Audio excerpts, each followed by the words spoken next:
Hello friends, आज आपण बनवणार आहोत मस्त असा गव्हाच्या पिठाचा शिरा. तर एकदम असा पौष्टिक आणि लुसलुशीत. तर ते पण आपल्या बाळासाठी एकदम पौष्टिक आहे आणि यामुळे आपल्या बाळाचं वजन पण वाढते. तर एकदा नक्कीच ट्राय करून बघा. तर आज आपण बघणार आहोत आपलं दुसरं कोडं. तर मी सांगणार आहे बघा. तर 2 रोड आहेत, एक लेफ्ट आणि एक राईट. तर एक ट्रकवाला रॉंग साईडने चालते, तर त्याला कोणीच काही बोलू शकत नाही. ते कशामुळं? तर याचं उत्तर नक्कीच कमेंट करून सांगा. बघा इथे मी किती छान असं लालसर भाजलेलं आहे पीठ आपल्याला गव्हाचं.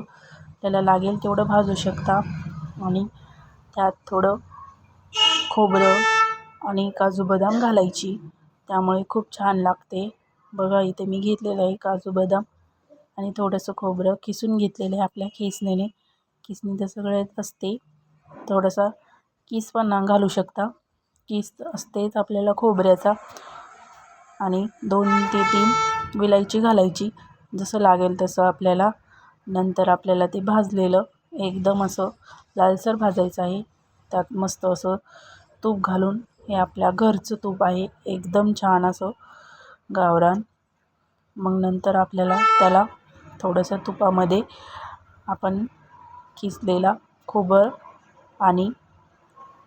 खोबरकीस आणि बदाम घालायची, त्याला भाजून घ्यायची मस्त अशी. मी ग्लासभर पाणी टाकलेलं आहे. तुम्ही जेवढं घेतलं त्या मापाने घ्यायचं आहे. थोडं पीठ घेतलं होतं, एक थोडंसं अर्धा डबा घेतला असेल, त्याला 1 ग्लास पाणी टाकलं. आणि नंतर आपल्या चवीनुसार त्यामध्ये गोड घालू शकता.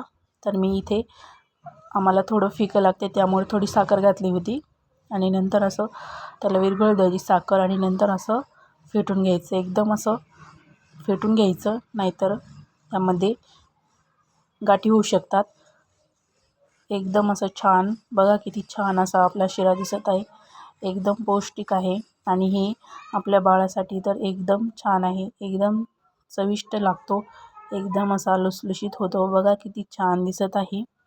तर एकदा नक्कीच ट्राय करून बघा. बघा किती छान त्यावर थोडे बदाम घालायचे, नक्की ट्राय करा.